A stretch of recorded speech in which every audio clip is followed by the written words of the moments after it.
everyone, Jim Phoenix here, and welcome to the last episode of Fucked If I Know. I know that's not a real joke, but it's Invite Me In, the Buffy the Vampire Season 1 finale series thingamajigger.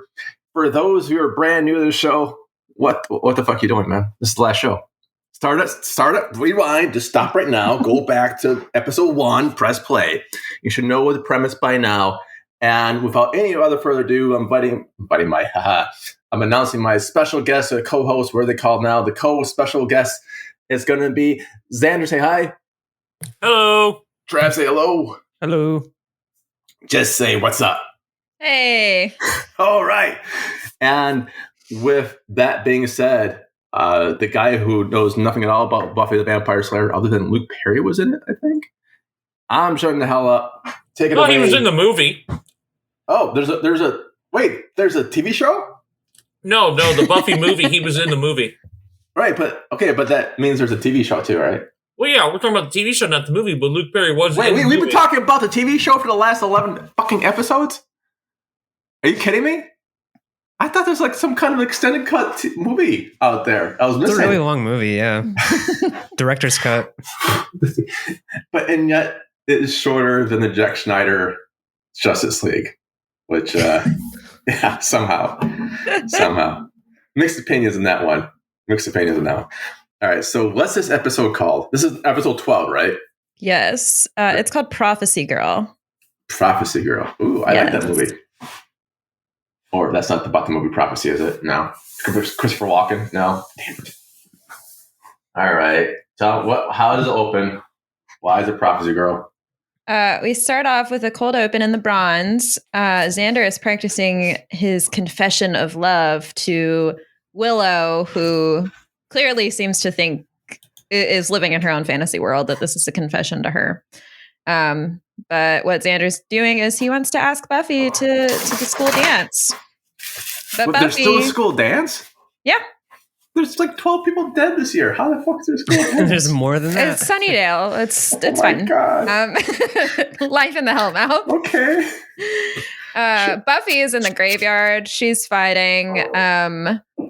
We see Cordelia and a boy in a car making out. Oh.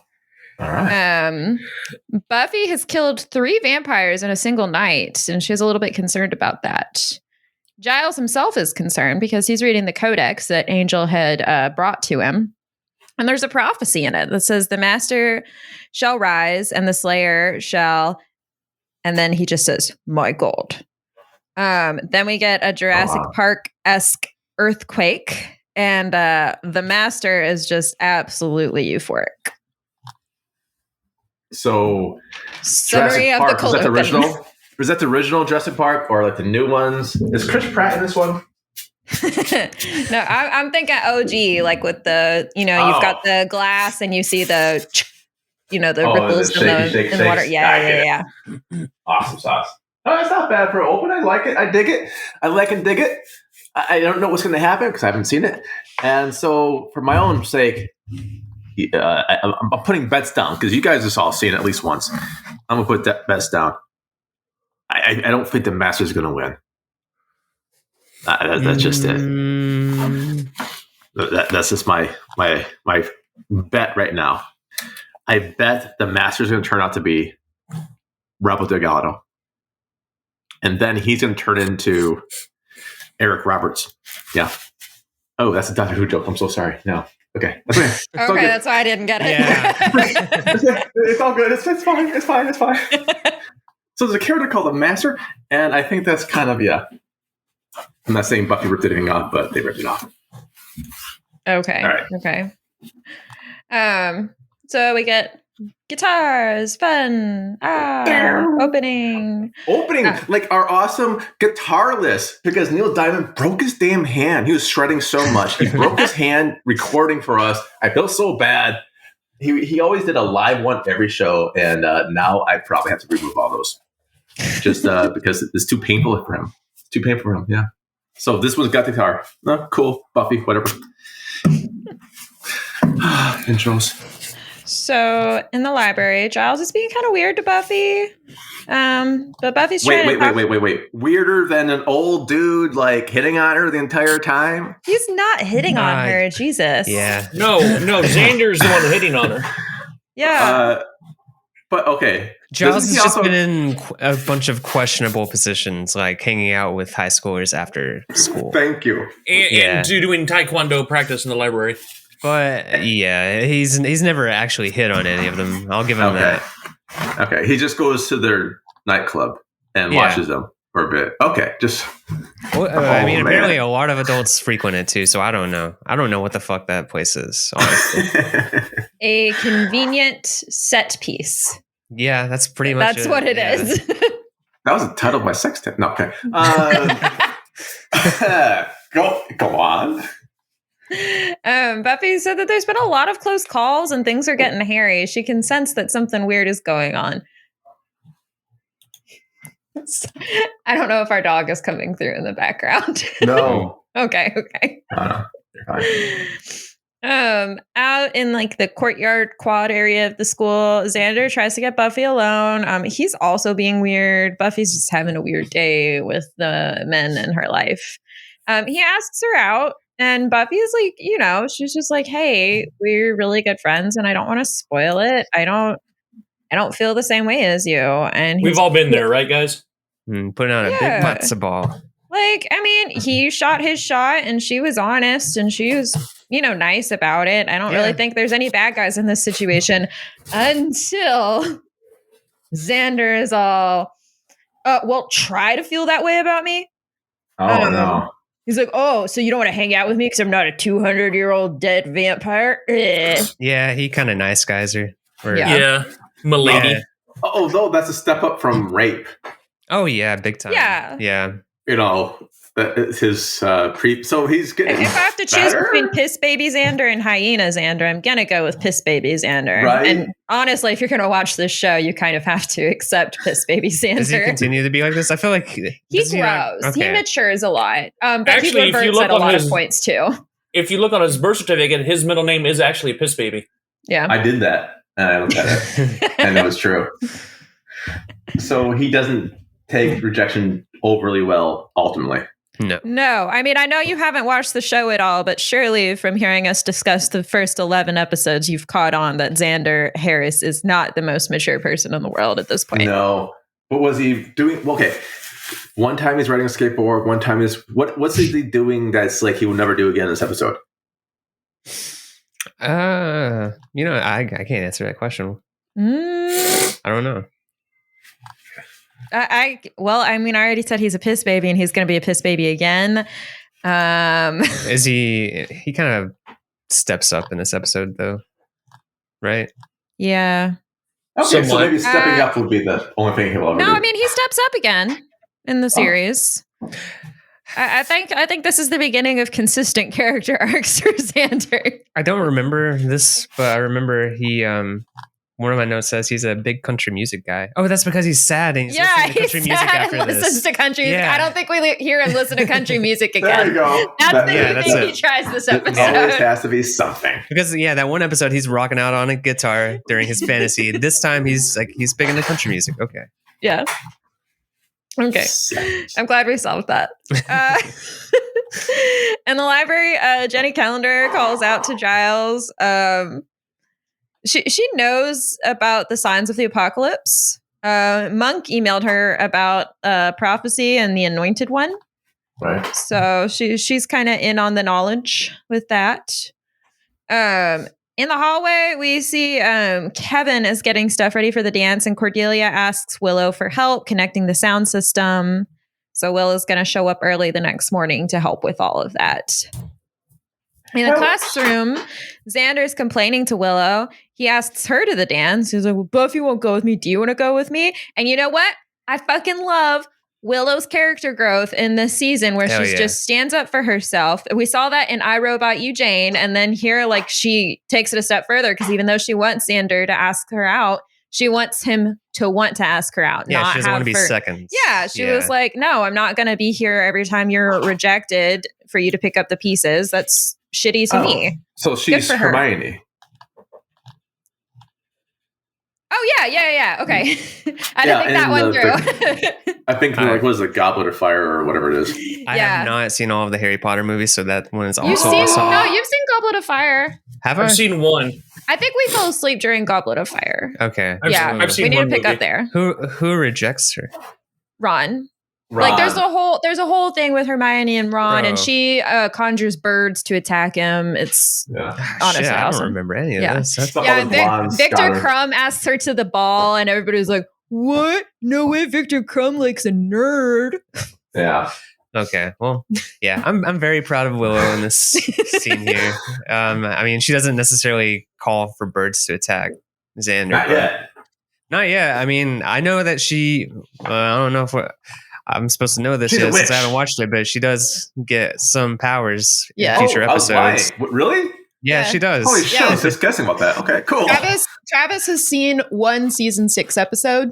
Yeah, he got me the signed copy of the Once More with Feeling script. Aww. So for our anniversary, so we watched it.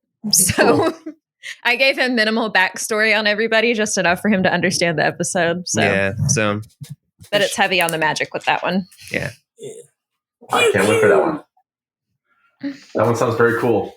We do have Willow standing up for herself saying, "No, I am not yours." I almost said sloppy seconds, but it's kind of different. Yeah,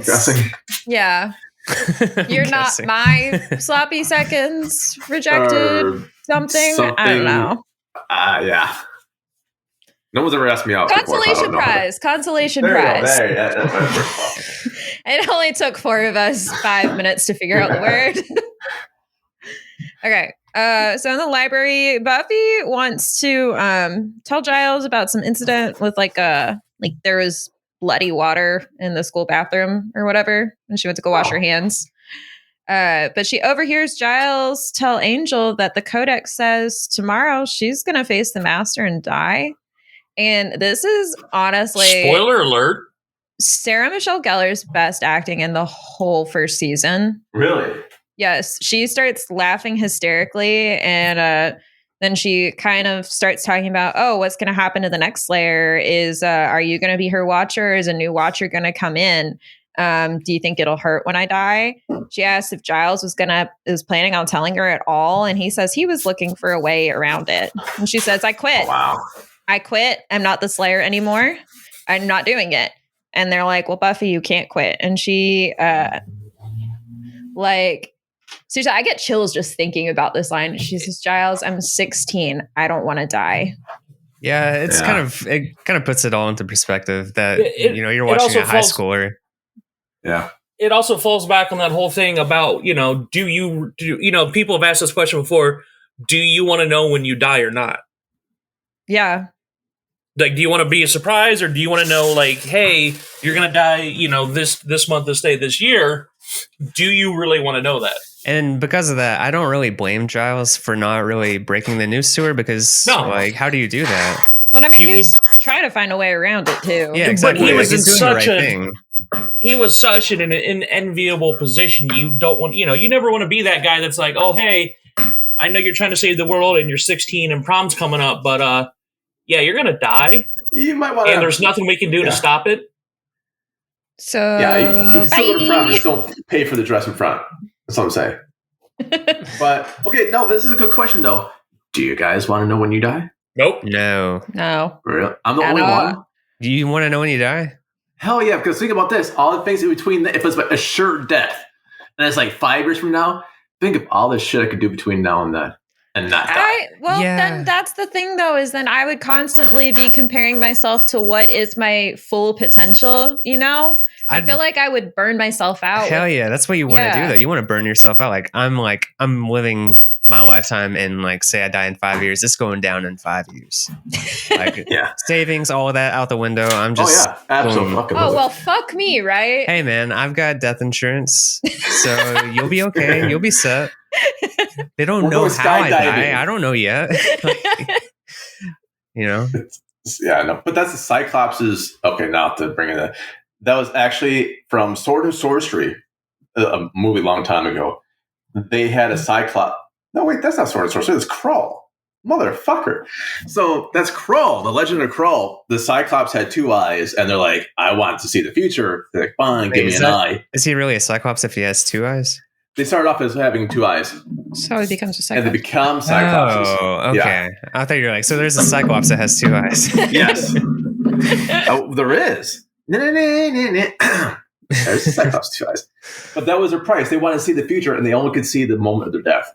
So they were cursed that way instead. And I always thought, like, well, maybe it's not a curse, man. I don't know. All right, so apparently some people think it's a curse. Whatever. So she's 16. And she's going to maybe prom or not, depending. Yeah, so she had that whole emotional thing. She said she quits because she doesn't want to die. Meanwhile, Willow tries to call Xander. She still tries to be a good friend to him after, giving him time to reflect on him being a bad friend. But he hangs up on her because he's got to listen to his country music. Yeah. Gosh, Mom, it's just a phase. You don't understand what I'm going through. The country phase. Yeah. The Summers household. Joyce tries talking to Buffy, but Buffy is like, "Hey, let's take a weekend away. Just the 2 of us. We'll have fun. Let's get out of town." Joyce is like, "But the gallery's going to be open this weekend. I have to be there. Are you going to the dance? I got you this really pretty dress I saw you looking at." And Buffy's like, "We can't afford this." And she's like, "Well, you've barely been eating. This was this week's grocery money." Oh, well. Wow, way to give her a complex there, Mom. Thanks. You usually eat a ton of fucking food, man. Holy shit. It's all right, sweetie. Go ahead. I got the dress for you. It's not like you're going to die before you can wear it or anything. Think about it, though. She probably does eat a ton. She's super active. She probably needs like a high-calorie diet to keep up with everything she does. And you know what she also does? She mixes, do not bring in your nightmare recipe. I just ate lunch. Don't need to hear that again. No, yeah. It was just chunky. This kind of falls with me. Like, I'm always fascinated. Like, if you watch what, like, athletes eat or people that have, like, high-calorie diets, like, I love watching videos where they just show, like, the amount of food they put away. Yeah, it's a lot of especially food. The Rock. The Rock is insane.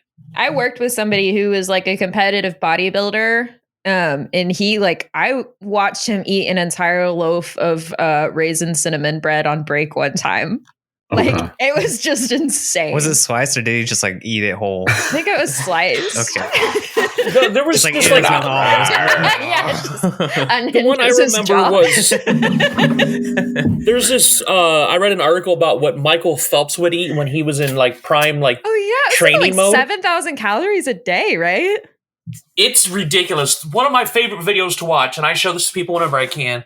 It's a handful of years old. It was from Complex, the website magazine or whatever. They had a guy that he looked like he was in decent shape. He went to the gym, whatever. He had to eat what The Rock ate in a day. Oh. And he was like, "Oh, here's your meal. Oh, here first we're starting out with 8 ounces of cod. And here's all the stuff that goes with it. Oh, and about an hour and a half, 2 hours later, here's more food.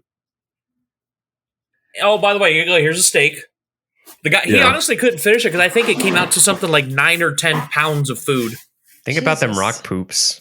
Yeah, I know. Well, his cheat days are just as crazy if you ever watch his cheat days. It's probably as big as he is. Oh, yeah. All right, we should probably move. Sponsored by Dwayne Johnson. Dwayne. My president. Okay. Yes. So we cut to the school the next morning. Kevin didn't bring the equipment to the bronze, so Cordy and Willow go to the school. Cordy's she's kind of gushing a little bit. She's like, "I'm not even mad. He's just so cute." And her and Willow have this weird little bonding moment. I guess, facing death a few times together can cross even those types of boundaries. Unfortunately, when they get to the AV room, they find everybody just slaughtered. Yeah, I was kind of impressed at the scene. I didn't expect to see this much of a set piece of death right there. Yeah, considering this was network television in the late 90s. Yeah, exactly. Yeah. I mean, I bravo, like kudos, like Yeah, it was impressive and it threw me off. Yeah, and I like why they did that. It was showing the stakes of the gravity. People are starting to understand the people in the know are starting to understand the gravity of the situation. That's like, look, this is not just a freak of the week episode. This is, because like we've mentioned throughout the season, this was basically, they didn't know if they were going to get a season 2. So that's like, we're going to make this, if this is the last episode, we're going to make sure that it feels like a last episode. Yeah. We cut to Willow's room. Buffy's talking to her, and Willow's just talking about how she doesn't feel safe. Like, she knows Sunnydale isn't necessarily a safe place, and she's seen a lot of death and stuff since Buffy came into her life. But this is different because the AV room was a space where she felt safe and comfortable. It was her own element. It's kind of like a home away from home aspect. Buffy makes her promise to stay in that night. In the library, we learn that the master is trying to open the Hellmouth. A monk sent one last message that the Anointed One is... I do not know what this word is. A kid. Oh, well, that's good. Yeah, that's right. The little tiny boy. Yeah. Tiny boy. Baby boy. Berries and cream. I'm a lad that likes berries and cream. No, I was going to, and It's Always Sunny place. I've never seen that. Oh. It's like season 18 as well, I think. They just renewed for up to 18. They're on season 15 right now. I was just making that shit up. Oh, okay. I also won the lottery today. If I'm making shit up, I might as well go big, man. Hey, you're actually doing pretty well. You guessed Willow's whole future and now that, so keep it up. I just watched the Dayman Nightman episode the other day. That's the best episode. It's up there. Oh wait, the Nightman Cometh, or yeah. Okay, yeah, that's what I was referencing. The tiny boy, baby boy. I've already decided I'm going as. We were talking about this for Halloween next year. Me and my friends are going to go as. I'm trying to convince them to go as the Birds of War. Yeah. Because I want to go as the garbage man. I'm the trash man. Yeah. I eat trash. I throw trash at people. Like, I already got the belly. I just need the Frank wig and a singlet, and I could play the garbage man. There's a brewery in town that on St. Patrick's Day likes to do an It's Always Sunny theme, and they used to do a costume contest with it too. And all the bartenders dressed as the Eagles of War. Yeah. That's awesome. Oh, man. Okay. So Giles is planning to go face the master. He doesn't want to send Buffy out. But Buffy appears looking hot. May I add? She put on the dress. She put on the white dress with a leather jacket over top. Nice. It's amazing. It's an iconic look. Can we also give her props for not only does she look amazing, that during this whole thing, the whole climactic thing, she instead of doing some kind of like sensible shoes or boots, my girl is whooping everybody's ass in full on heels. Oh yeah, no, it's a thing throughout the whole series, and like she talks. It's like Bryce Dallas Howard in Jurassic World. How is she doing this with ankles still left? She's doing it in style, but also like the fact if you're getting stomped with heels, like that shit's gonna hurt extra. Yeah. Oh, I've seen Boogie Nights. I know what happened with Roller Girl. I have not, and I don't want to. It's actually a really good movie. No, she stomps a dude out with roller skates. Gross. It's a great movie. Fantastic movie. No. We're talking about Boogie Nights, Roller Girl and Boogie Nights. It's a crossover. The crossover episode. I don't know if that crossover could happen. Yeah, that would probably be. Boogie Nights is an amazing movie, by the way. I know what it's about. It's about like sex workers or porno. It was basically right? Mark Wahlberg plays not John Holmes. But you know what it's not about? Buffy. Yeah, true. So Buffy and Giles argue about her going out, and eventually she just we get the Giles pwn count for this episode. She knocks him out. I don't understand why she has to knock him out though. He's not going to be capable of holding her back if she wants to leave. I mean, he could literally hold her back though by tagging along. like slowing her down, making her mission harder. Just lock I them see up in why the she cage did it, in though. there. It- They have bars in the library, like throw them in there. Like they did But it Xander. makes sense why she did it. Because this, you finally realize that she understands that she's gonna die. Yeah. And if she's gonna die, none of her friends or none of the people that's important to her, she's gonna make sure they're okay. If she's gonna go, she's gonna make sure all the important people in her life are okay. So I get why she did it. It makes 100% sense. I guess. So when she goes outside, she sees the Anointed One, and she says she knows who he is, and she lets him lead her to the Master. In the library, Will and Xander get caught up. Everybody argues over stopping the apocalypse versus helping Buffy. I don't know what this note means. I just wrote "same good?" question mark. It was a while ago that we watched this episode, so I do not remember what that note means. I think I was making the point that it's basically the same thing because Buffy is stopping the apocalypse by going down there, and they could be helping her fight the Master. Okay. I'm assuming that's what I meant by that. Xander says he's going to go get Angel. They're trying to figure out where the Hellmouth is going, while everybody else tries to figure out where exactly the Hellmouth will be opening up.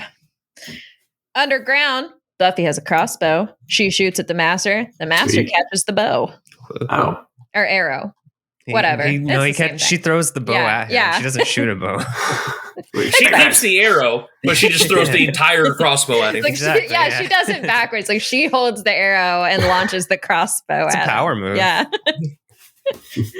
That's that. What do they call that? That's Okay, never mind. I just went blank. You got it. Exactly. Well said. Well, it's just like Kevin in the office. Why speak lot word when few word do trick?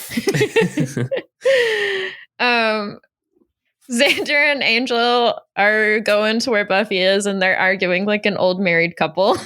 How did he even know where Angel lives? Does Angel have a house? Vampires typically live in crypts. And so, but he has a house, right? No, he lives in like a crypt type thing. Okay. Yeah. Okay. Okay. Never mind. Let's move on. Plus, Angel is just probably hanging out in the shadows. Let's be real. That's what he do. I'm surprised he wasn't hanging out at the library already. I mean, they only him and named Giles a have show been about best friends. vampires, What We Do in the Shadows. I mean, Well, yeah. Yeah. actually, I've yet to watch it. I heard that show's amazing. Xander would be the energy vampire. You think so? I've heard that movie. The movie and the show are good. I haven't watched them yet. We've watched the movie. Haven't seen a ton of the show. Nah. I heard the show's fantastic from what I hear. All right. So, but yeah, I love the various scenes whenever we get Xander and Angel together because I don't know. Could be like a whole spin-off. They crack me up. Yeah. They remind me of Foghorn Leghorn, and then what was that little Henry Hawk? Oh, yeah. Like Xander's the little tiny bird. Let me at him. Foghorn's like, yeah, cute. You're cute, son. In the library, they remember that the harvest way back at the beginning of the season was at the Bronze.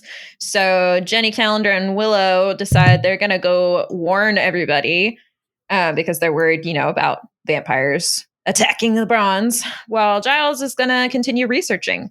But then when Jenny and Willow get out to the parking lot, there's a big group of vampires just swarming the parking lot. Oh, no. Underground, the Master reveals that if Buffy hadn't come, he wouldn't be able to get free. She's what frees him. He's like, that's the tricky thing about prophecies. They don't give you the full picture. So this is kind of one of those that it's like an actual self-fulfilling prophecy. Like they kind of just put it out there and she's like, fuck it, I might as well just do it. And then it's like, well, you didn't really have to do this. Yeah. Kind of coming back to the whole Harry Potter thing again. About the prophecy, and basically it was all Snape's fault that it was Harry. Damn right. But yeah, so vampires can, like, very, very powerful ones can kind of like hypnotize, mesmerize, whatever people.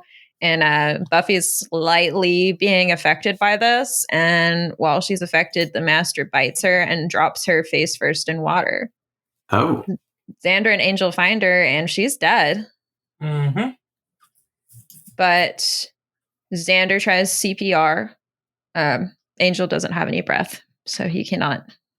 Sure does a lot of breathing for somebody that doesn't have any breath. Does he do it? Just blend in. Yeah. Yeah, that's what it is. It's just, right, I guys? just move. That's why his stomach's so jacked, because if I just move my abs in and out, people think I'm breathing, and then when I take my shirt off, they're like, "Damn, son!" Like, chill It's out, literally man. just him doing crunches the entire time. Yeah, It's like, all he's doing. What's your workout secret? I don't really breathe. Yeah, I pretend to breathe, so I do 15,000 crunches a day. It works. I mean, and apparently David Boreanaz is still doing 15,000 crunches a day because, once again, apparently he's a vampire because he's another one of the cast members that still looks the same like 30 years later. That does help to have, like, that's his job. But if he looks like that now, I'm going to start doing 15,000 crunches a day. Good God. It's his job to look fine. Are you that's breathing? it. No, I'm looking bones, good. bitch. It's the angel workout. What is it? Crunches. And? Breathing. That's it. Just crunches. That was Herschel Walker for a long time. He just do crunches all day, man. That was it. So Xavier actually does CPR here, right? Yeah. Yeah. Xander does CPR. Back at the school, Cordelia pulls up in her car just in time. She picks up Jenny and Willow, and she drives into the school. See, this is that face turn that I was talking about at the beginning that I was like, oh, this is so cool, because you could tell throughout the entire season that there was something in Cordelia, that she wasn't just completely heartless. I love Cordelia. It was it kind of happened throughout the season. It kind of, I don't know. There were times where it didn't make sense because she started off so cold in the very beginning, and then she suddenly warms up out of nowhere. I think she's kind of trauma bonded to the Scooby Gang. I don't know. In a way. Maybe, I guess. She's been through a lot through this season too.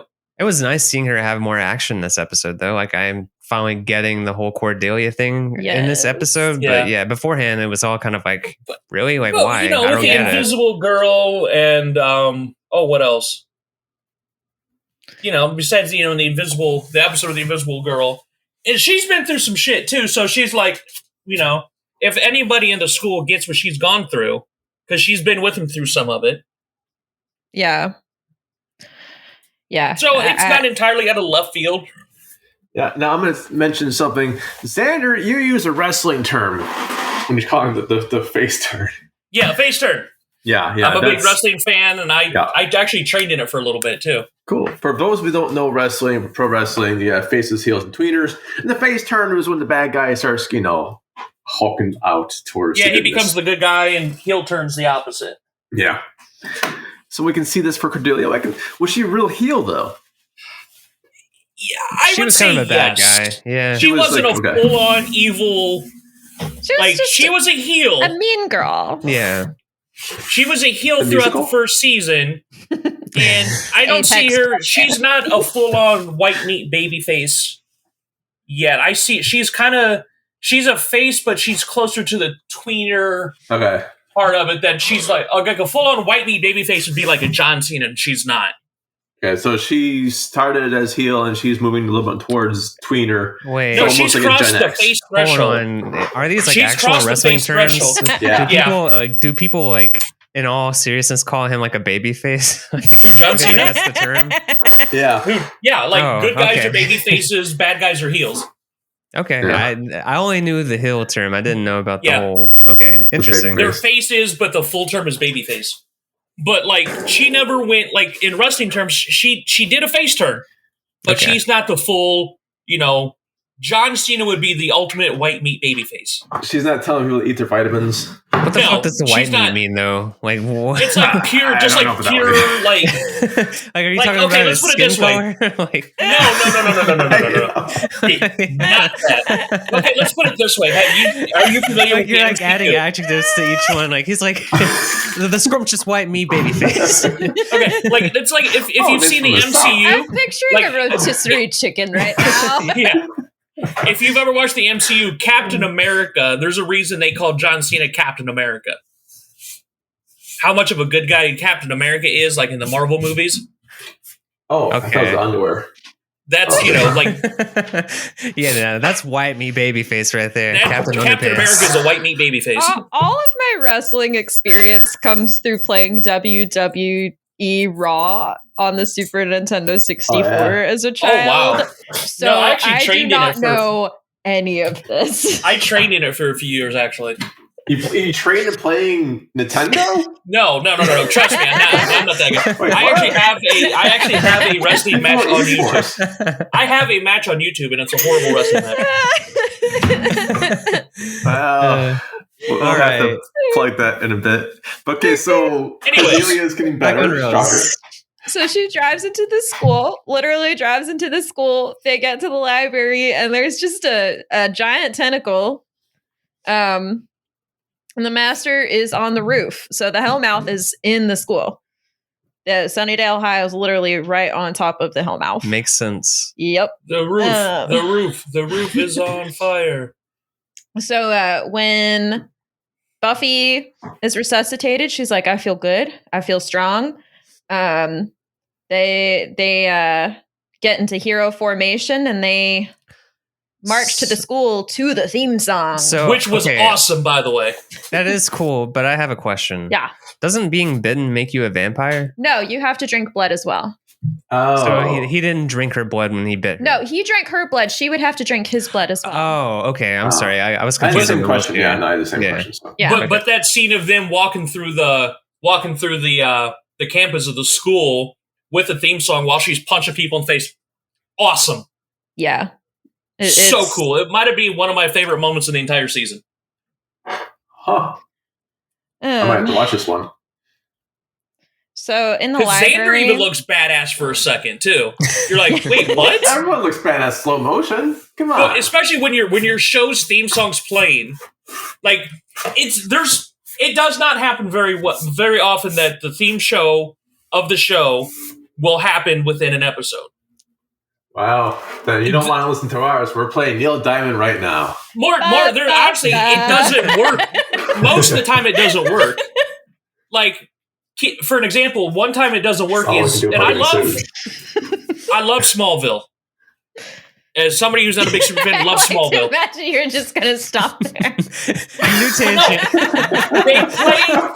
They play the theme song to the show, which is a cool song.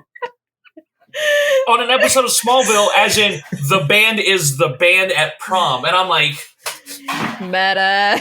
I think it really depends on the theme song. Yeah. Like Enterprise would be a horrible effing show to do the theme song randomly. Yeah, or like they did it in Blue Mountain State. The band Rev Theory that does their theme song play the song at a frat party. I'm like, but you know who also did it? Buffy. But it worked though. It worked on this one. Okay, so we get another fun Cordelia moment because they're in the library and they're trying to fight off the vampires and the giant underground tentacle monster and all of this. And a vampire reaches around and tries to grab Cordy and she bites his hand and she says, yeah, let's see how you like it. A vampire reach around? No, I need to watch this episode now. That's the only thing Jim heard was a vampire reach around. It's something about biting, which I guess is okay if you could, if you talk it beforehand, but I dig it. Up on the school roof, the master is pissed that Buffy's alive. They fight. She tells him that he's got fruit punch mouth. It's a good fight too. Yeah. She ends up throwing him through the sunlight in the roof onto a jagged piece of wood in the library. And there's like this dramatic CGI of his body dissolving and turning into a skeleton because he's a super old vampire. He doesn't just become dust, he becomes a skeleton. So there's like there's a soft piano version of the theme song as they're all kind of like standing around looking at him. Buffy seems kind of shell-shocked. She's died. She killed the big bad for the season. She's had a hell of a night. Yeah. She calls the master a loser. And then they all go to the dance. Yeah, they all go dance. Wow. Let's go to the bronze. Do it. Let's go to the bronze. Let's go to the prom. Okay, they still go to dance Let's after they go found to the mall. Yeah, dude, it's prom They found time, those bodies, bro. They found Prom. like a- Prom is, you gotta have your priorities straight. Listen. Prom is top priority. You know they've got Even the best Giles was insurance like, "Come they on, can get y'all go for to this the prom. school. You guys are good." Giles goes to the prom, by the way. He's like, hey, let's go dance. Oh, Like, of course he does. he might be a chaperone. I'll give him credit on that one. Okay, but I'm gonna guess probably not because he's like, hey, like, I just went through all this shit too. I'm about to dance this shit let's off. remember Jenny Calendar is part of this group now, and she is his age, and she's been flirting with him. So, Oh yeah, do they have it? Oh, I guess I'll find out later if they Yeah. have a thing. But okay, don't There's- spoil We it. love Jenny. there's sparks. We love Okay. Jenny. Jenny is a very popular side character. All right, well, that's season. That's season one. Oh my god, we finished the season. Holy crud! Okay, I'm gonna wrap my head around this episode and the entire season arc. So we'll go with our super fans first, and then Trav and then myself. So Jess, what do you think about the entire season? What do you think about this episode? What would you rate it? Is this something that got you into Buffy? Or did you like come out like in season 3 of something and go, well, I want to go backwards now? So I give this episode itself a 5 out of 5. Wow. Because it's probably the best episode of the season. The whole first season, I feel like gets more hate than it deserves. It's a shorter season. It has to work with that smaller budget. I think it sets some things up pretty well. The biggest downfall of the season for me is Xander is so tough to watch on screen. And he gets fleshed out better in later seasons. He grows, he matures. I'm not going to say he gets 100% better. He does 1,500 sit-ups a day. Yes. So he does grow. So I like this. The first season I really truly remember watching was season 2. My aunt is a big fan of the show, and she had it all on DVD. So I remember watching it with her. I'm sure we watched season 1 together, but season 2 is what I really remember. Whoa. Ah! Her mic just unclamped from the table and just fell down. God. And Just we all hold it clap up. our mics a little bit harder. I Hold on. got it though. Yeah, you did. But yeah, so that's what I really remember is the dramatic turn in season 2. Xander, I'm sure you know what I'm talking about. Do you need me to help? Yeah. No, I got it. Okay. Yeah, I remember that episode very, very distinctly. But yeah, somebody else talk while I fix my mic. No problem. So Xander, you're up anyways. So Yes. what? Okay, this episode out of 5, how many do you give it? I might actually have to give it a 5 out of 5 too. It's a very strong episode. And they knew, because I thought they did. I put it up there as one of the better season. Now that we know it's season finales that I've seen. Right. Because we've seen some bad ones. This is actually one of the better ones I've seen. I put this up there with like season 2 of Arrow, the final episode of Scrubs. We don't talk about the season that came after that, but the actual final episode of Scrubs. That's a whole nother podcast. This is the final episode of Game of Thrones. To Yeah, be season fair, I know people like to joke around that season 9 of Scrubs doesn't exist, but it really was supposed to be a spin-off show, so I think it's fair to not really count it. See, Season this 9 is was a someone who's spin-off? a huge fan of Scrubs. Yeah. I've never seen Scrubs. I don't know. Yeah. Okay. It's great. It's fantastic. I've not watched it all the way through, but I know enough about that and the fandom to know that it's... But this as a whole is the 5 out of 5 for the season finale. Obviously, I agree that the cringiest, weakest part of the season is Xander, and obviously he gets better. Specifically the hyena episode, but we went into that into detail. And I like that they knew going in that, hey, this may be the only season of it.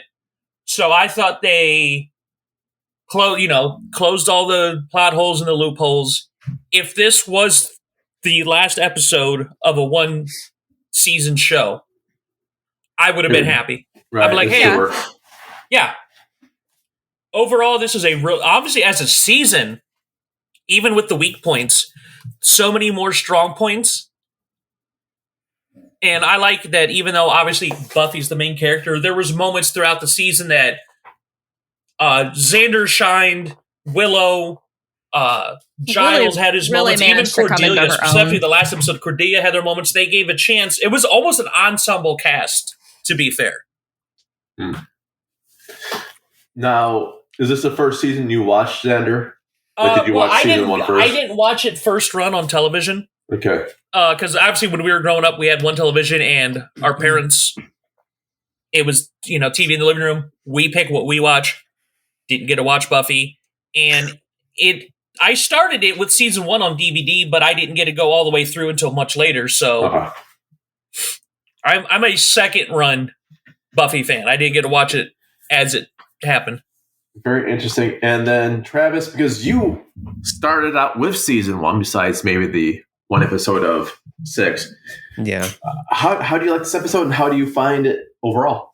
I do like this episode a lot. It was nice seeing everything that was being, like, all of the things that were being laid out leading up to this finally have payoff, and the payoff is entertaining. So I like it. I guess if I'm going to give it a rating, I would probably give this one a 5 too, out of like all the other ones in the season.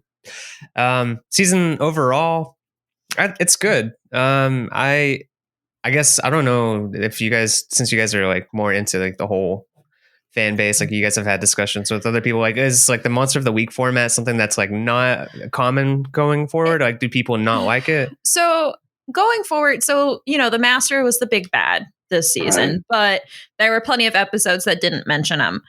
Going forward, every season has a big bad, and a lot more episodes like will have a Monster of the Week situation, but they'll also tie into the big bad a lot more. And I think it's also just that the production value and everything goes up so much in other seasons that people are comparing later seasons to season 1. Okay. And I think it's unfair hate based on that. Okay, because as somebody who's only watched season 1, I like the Monster of the Week format. It's nice. Like, it's a nice little. They have a nice setting to explore all kinds of different things. Like, just, I don't know. They can go like so many places with it. But guess who shows up in season 2 though? Do I need to be surprised? No, it's somebody you're familiar with the character's name. Okay.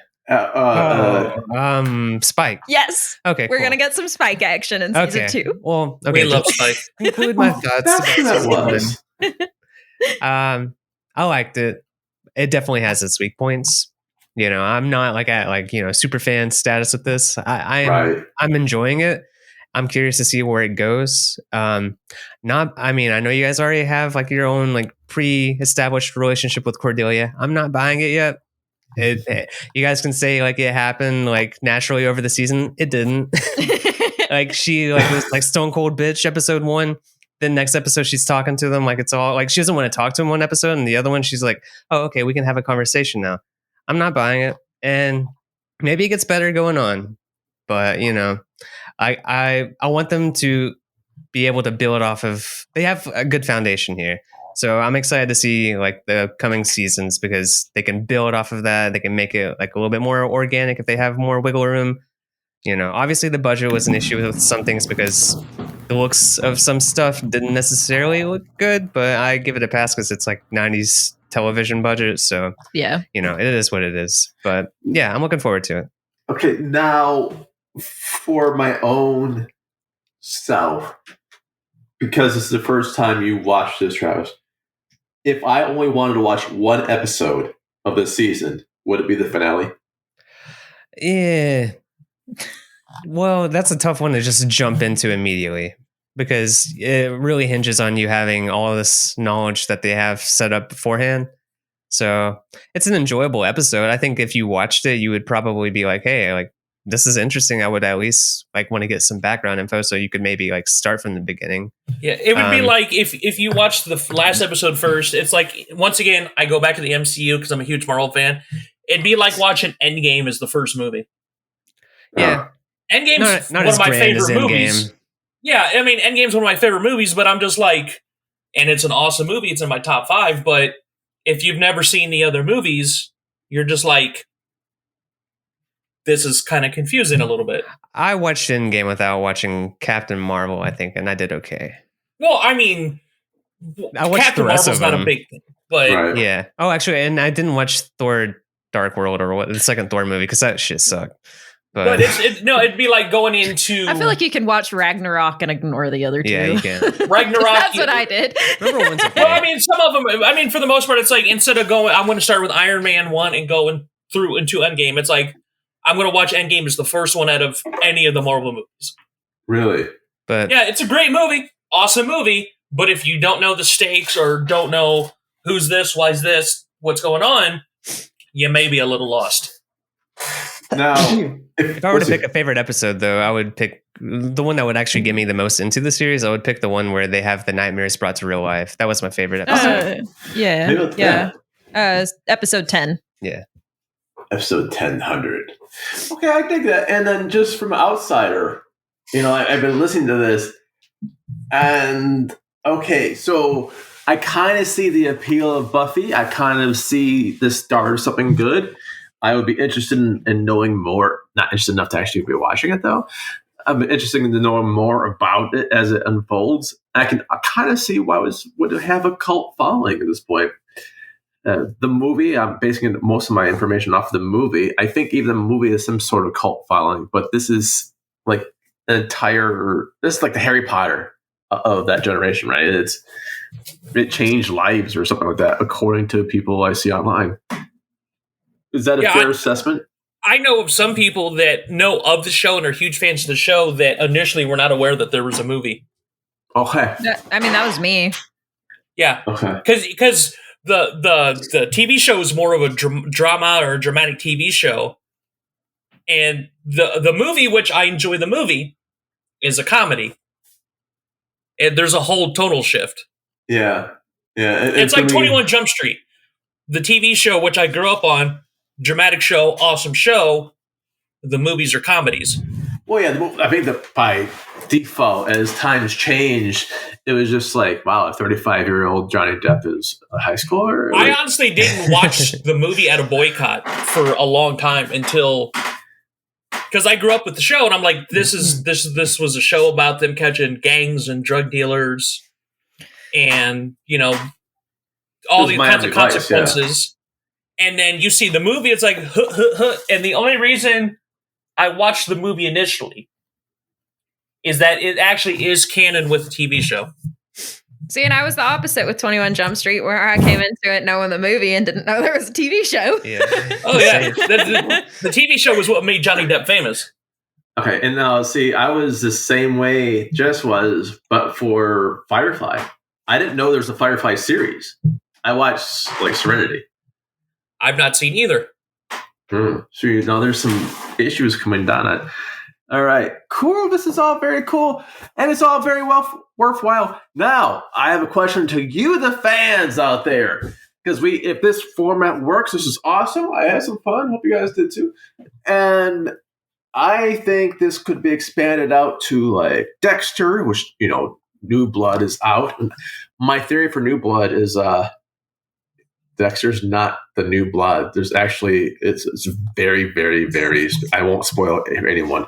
I have not seen screeners of it. I'm watching it naked with everyone else. Naked. With everyone else, yeah. Does nobody else watch TV naked, or is that just me? Who else does?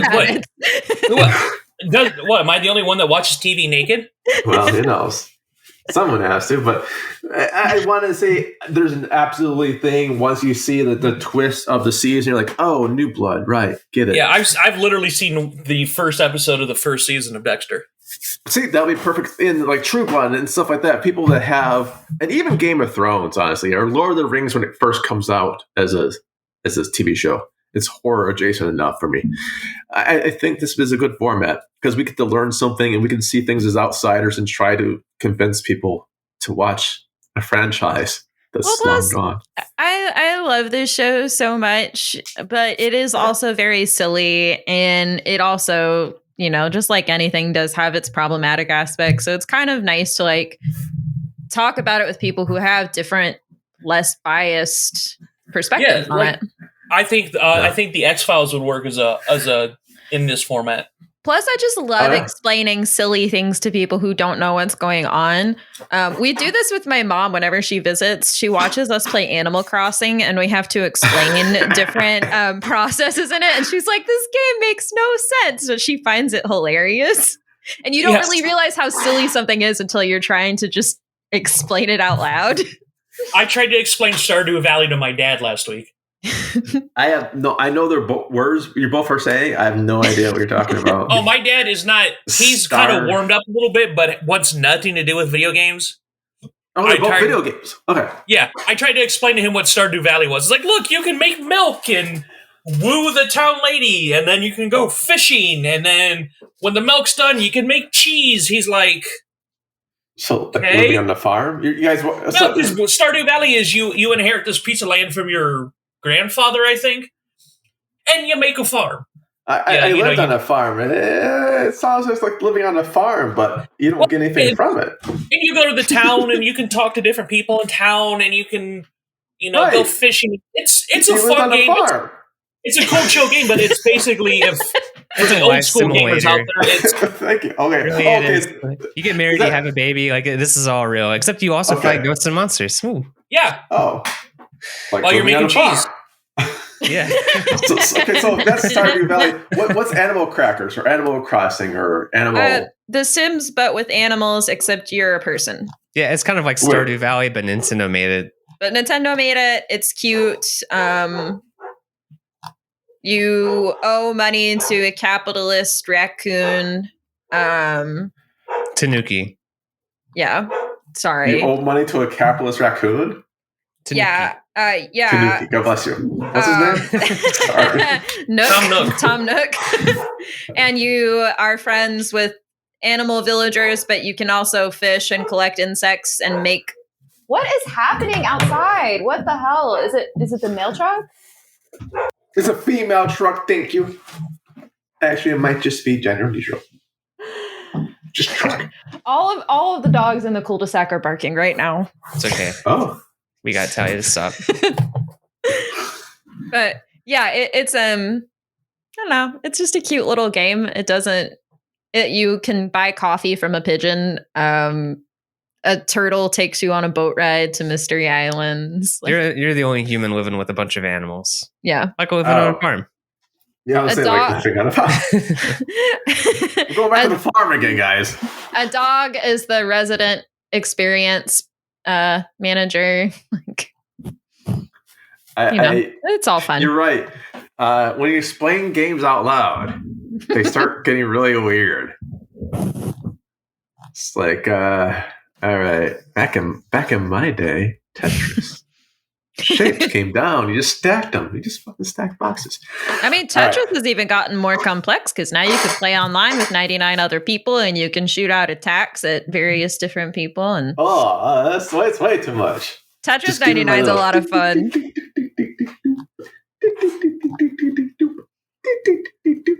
Yeah, it's just like Far Cry 6. I just unlocked a unicorn and I have a fighting chicken that fights next to me. There's a Far Cry. All right. So these are all our plugs today. We're getting sponsored by the Farm Company, apparently. Is there anything you guys want to plug at all for our last episode of the season? Our finale for season 1, Buffy, Invite Me In. If I said the name correctly, one day I will. Anything you guys want to plug, Travis? I mean, we've got our show, What's Your Least Favorite Scary Movie? We've got our website, What's Your Least Favorite Scarymovie.com. We talk about The Witch. What? Both answers the witch. I'm sorry. What we do is because we're both horror movie fans, but we have very different tastes in what makes a good horror movie. So we just kind of try and analyze why one of us does like a movie or why one of us doesn't. Or if we both like the same movie, we look at the different things that we like about it. So it's really kind of it's the name is kind of tongue in cheek. It's we're not talking about movies we hate. Yeah, one person does at least love the movie that we're talking about. So. Yeah, it's more about the fact that the horror genre really has something for everybody. Yeah, I dig that. I can do that. Xander, what do you want to plug? Well, I am on Twitch. We talked about video games. I'm on Twitch at Xander Invictus, which right now I am doing Far Cry 6. I'm actually probably a good 80% way through the game, so We do that 4 to 5 times a week. I have a project in the works for this website that I would like to start getting off the ground at the beginning of the new year. Awesome sauce. But, the horror story we talked about, it's just real life has gotten in the way. And I am very close to also releasing my half pop culture, half wrestling podcast called Drop Kicks and Attractions. Nice. The first 2 episodes are recorded. We're just trying to get the audio cleaned up right now. Basically, we talk about wrestling one week. We start in 93 because Monday Night Raw. And then alternate weeks with a movie or TV show that came out the same year, kind of showing how people may not realize how really tied together pop culture and wrestling is. Nice. So we're doing the first week of wrestling, which was the week that the Raw debuted. And then we've recorded the second episode where we actually talk about the Hulk Hogan cinematic classic, Mr. Nanny. Hell yeah. And you find out how you can see why a guy threw a dog into the water. Well, someone has to. Is it a junkyard dog? Because that's all I know. But he wasn't in this movie. Oh. There were a lot of wrestler cameos in this movie, but he was not one of them. I wonder if he was dead by then. No, I don't think so. He had died, I'm going to say 94, 95. Yeah, that's a long, long time ago now. Very, very cool. I look forward to all your podcasts. And for myself, Jim Phoenix, I'm going to plug our new anthology coming out at the end of December, Hell is for Children, and all the money goes to We Are Lumos, the Lumos project that helps, children. So if you like kids or don't like kids and just think they should have a home that doesn't beat them, come check our anthology out. With that being said, for myself, Jim Phoenix, on behalf of my co-guest hosts, Xander and Travis and Jess, we bid you bye. Bye, everyone. Adieu. Stuff like that. Congrats.